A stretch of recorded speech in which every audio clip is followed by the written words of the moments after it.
of the United States with the Vice President, Joe Biden. Good afternoon, everybody. 10 days ago, the world watched in horror as men, women, and children were massacred in Syria in the worst chemical weapons attack of the 21st century. Yesterday, the United States presented a powerful case that the Syrian government was responsible for this attack on its own people. Our intelligence shows the Assad regime and its forces preparing to use chemical weapons, launching rockets into highly populated suburbs of Damascus, and acknowledging that a chemical weapons attack took place. And all of this corroborates what the world can plainly see. Hospitals overflowing with victims, terrible images of the dead. All told, well over 1,000 people were murdered. Several hundred of them were children. Young girls and boys gassed to death by their own government. Now, this attack is an assault on human dignity.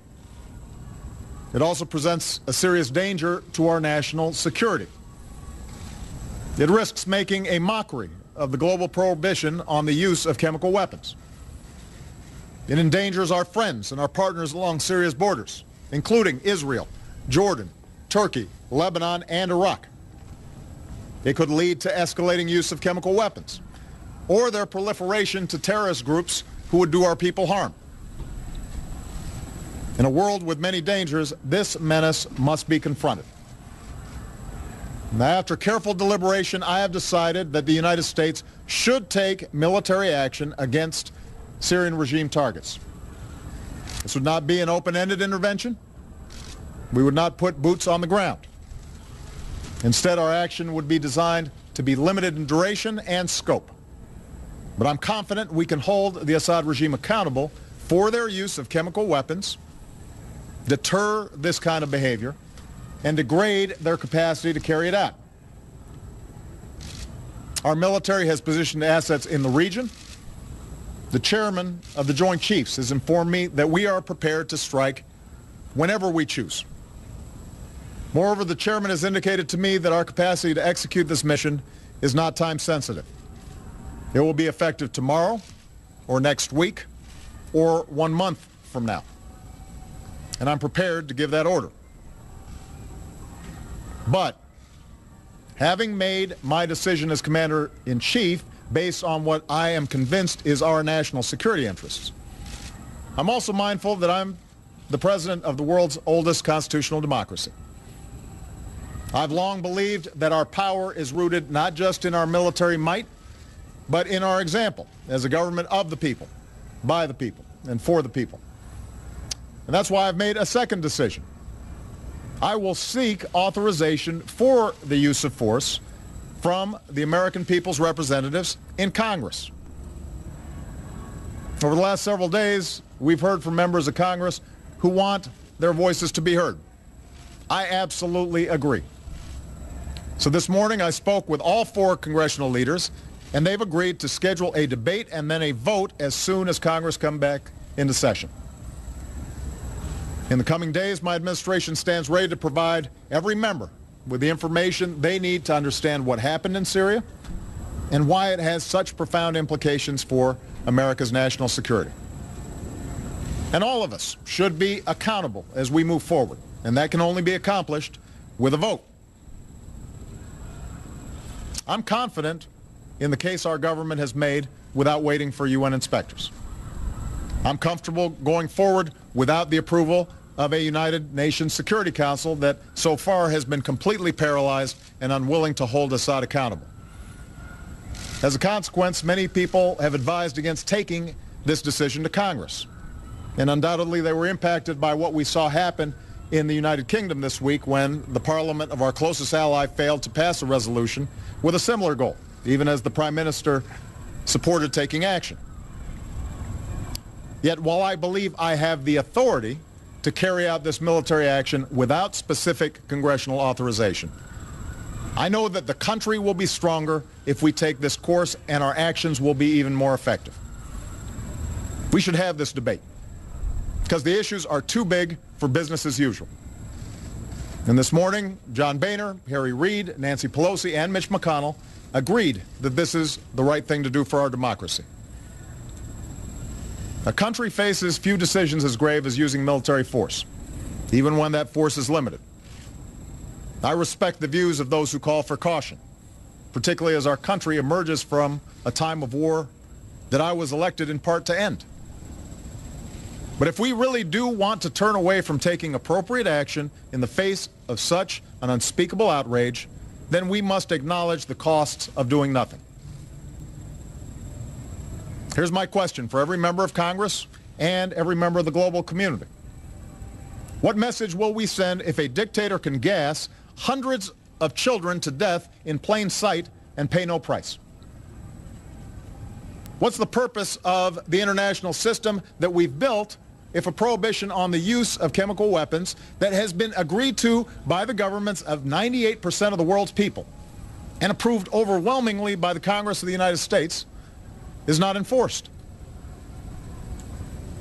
Make no mistake, this has implications beyond chemical warfare.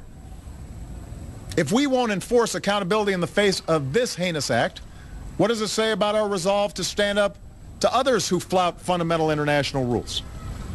To governments who would choose to build nuclear arms? To terrorists who would spread biological weapons? To armies who carry out genocide? We cannot raise our children in a world where we will not follow through on the things we say, the accords we sign, the values that define us. So just as I will take this case to Congress, I will also deliver this message to the world. While the UN investigation has some time to report on its findings, we will insist that an atrocity committed with chemical weapons is not simply investigated, it must be confronted. I don't expect every nation to agree with the decision we have made. Privately, we've heard many expressions of support from our friends, but I will ask those who care about the writ of the international community to stand publicly behind our action. And finally, let me say this to the American people. I know well that we are weary of war. We've ended one war in Iraq. We're ending another in Afghanistan. And the American people have the good sense to know we cannot resolve the underlying conflict in Syria with our military. In that part of the world, there are ancient sectarian differences. And the hopes of the Arab Spring have unleashed forces of change that are going to take many years to resolve. And that's why we're not contemplating putting our troops in the middle of someone else's war. Instead, we'll continue to support the Syrian people through our pressure on the Assad regime, our commitment to the opposition, our care for the displaced, and our pursuit of a political resolution that achieves a government that respects the dignity of its people. But we are the United States of America. And we cannot and must not turn a blind eye to what happened in Damascus. Out of the ashes of World War, we built an international order and enforced the rules that gave it meaning. And we did so because we believe that the rights of individuals to live in peace and dignity depends on the responsibilities of nations. We aren't perfect, but this nation, more than any other, has been willing to meet those responsibilities. So to all members of Congress of both parties, I ask you to take this vote for our national security. I am looking forward to the debate. In doing so, I ask you, members of Congress, to consider that some things are more important than partisan differences or the politics of the moment. Ultimately, this is not about who occupies this office at any given time. It's about who we are as a country. I believe that the people's representatives must be invested in what America does abroad. And now's the time to show the world that America keeps our commitments. We do what we say. And we lead with the belief that right makes might, not the other way around. We all know there are no easy options, but I wasn't elected to avoid hard decisions, and neither were the members of the House and the Senate. I've told you what I believe, that our security and our values demand that we cannot turn away from the massacre of countless civilians with chemical weapons.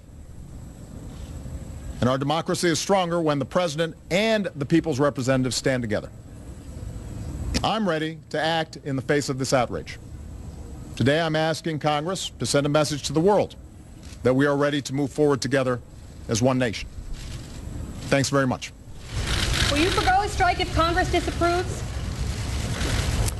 So there he is, the President of the United States, making it clear he has authorized the use of force in Syria, but he's not going to go forward with that execute order until Congress acts. Congress comes back from its recess. They're not scheduled to come back until a week from Monday, September 9th. And then he does have a commitment from the leadership